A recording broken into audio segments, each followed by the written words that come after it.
भूखे को अन्न और भक्त को दर्शन।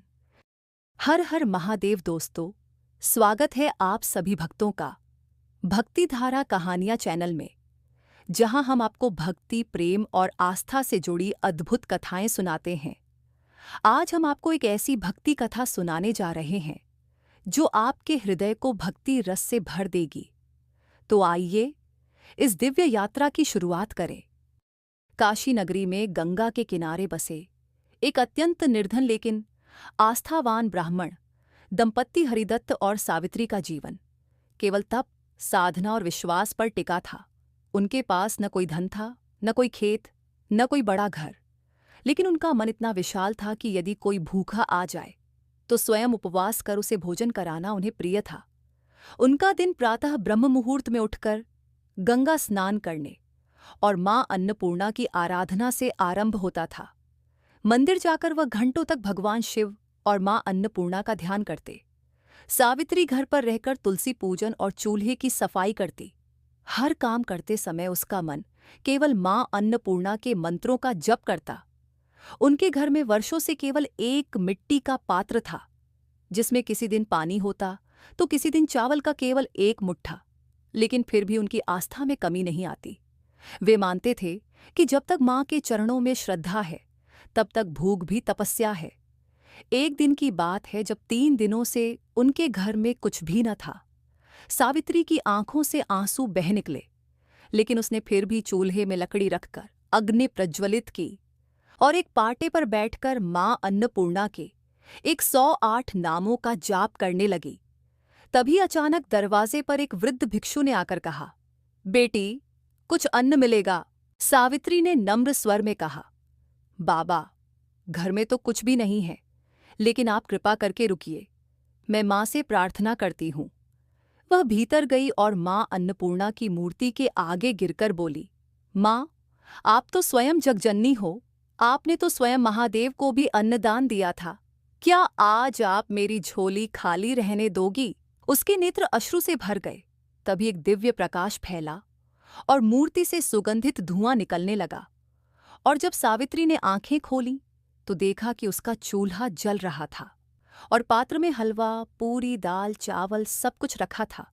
वह भागकर बाहर आई और उस भिक्षु को भोजन कराया। भिक्षु ने मुस्कुराकर आशीर्वाद दिया और बोला, बेटी, तेरे विश्वास ने मां को बाध्य कर दिया। आज से तेरे घर में अन्न की कभी कमी नहीं होगी। यह कहकर वे अंतर्धान हो गए। उसी रात मां अन्नपूर्णा स्वयं सावित्री के स्वप्न में आई और बोली, बेटी, तूने मेरी सच्ची उपासना की है।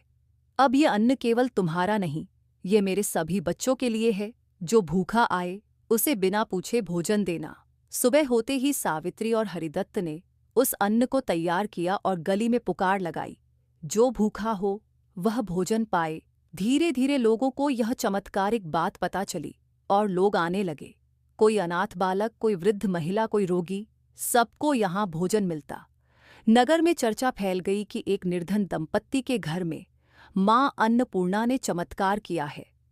नगर के पंडित, महाजन और व्यापारी भी आए और देखा कि वाकई उनके घर में एक मिट्टी के पात्र से कभी भी अन्न खत्म नहीं होता। किसी ने सोचा कि यह माया है, किसी ने इसे धोखा समझा, लेकिन जब उन्होंने स्वयं भोजन किया और देखा कि पात्र भरा ही रहता है, तब उन्होंने भी नतमस्तक होकर मां अन्नपूर्णा की महिमा को स्वीकारा। एक दिन नगर का लालची सेठ बालचंद उनके पास आया और बोला, हरिदत्त, ये पात्र मुझे दे दो, मैं इसके बदले तुम्हें सोने की 100 मुद्राएं दूंगा। लेकिन हरिदत्त ने कहा, ये पात्र मेरा नहीं, मां अन्नपूर्णा का है। मैं इसे बेचकर मां की कृपा का अपमान नहीं कर सकता।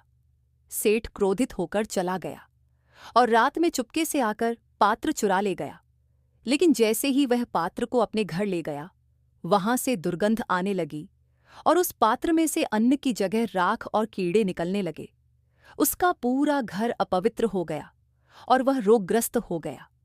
अंत में पछताकर वह हरिदत्त के पास आया और क्षमा मांगते हुए कहा, मैंने लालच में आकर मां के पात्र का अपमान किया, कृपा कर मुझे क्षमा करे।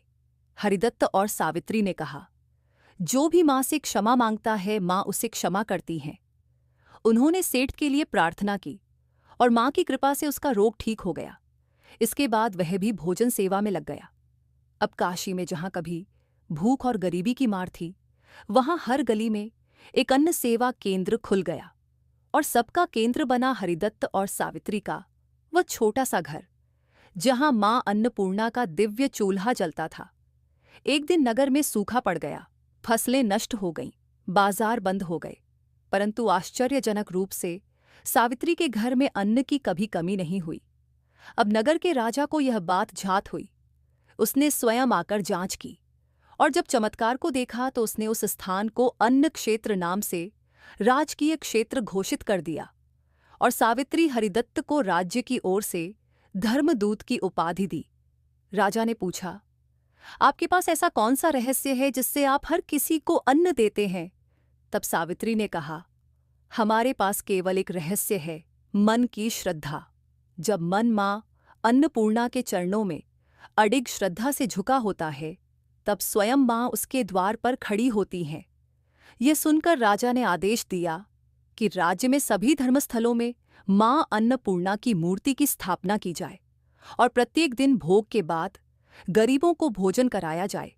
इस कार्य को एक जनांदोलन का रूप मिला और काशी में एक नया युग शुरू हुआ, अन्न सेवा युग। वर्षों बीते, सावित्री और हरिदत्त अब वृद्ध हो चुके थे। उन्होंने अपनी सेवा के लिए शिष्य बनाए और उन्हें सिखाया कि सेवा कैसी की जाती है। एक दिन दोनों ध्यान में लीन थे, तभी माँ अन्नपूर्णा प्रकट हुई और बोली, बेटा, अब समय आ गया है कि तुम मेरे लोक में आओ। तुम्हारे तप और सेवा से मैं अति प्रसन्न हूँ। और दिव्य रथ में बैठकर वे दोनों माँ के साथ स्वर्ग चले गए। उस दिन काशी में बादल गरजे, पुष्प वर्षा हुई और लोगों ने कहा, आज सच्चे भक्तों का स्वर्गारोहण हुआ है। परंतु उनके जाने के बाद भी वह चूल्हा, वह पात्र, वह सेवा सब वैसा ही चलता रहा। और लोग कहते हैं कि माँ अन्नपूर्णा ने स्वयं उस स्थान को अपना धाम बना लिया है। आज भी वहाँ जो सच्चे मन से आता है उसे अन्न मिलता है। केवल भूख ही नहीं, आत्मा की भूख भी शांत होती है। ये कथा केवल भोजन की नहीं, विश्वास की है।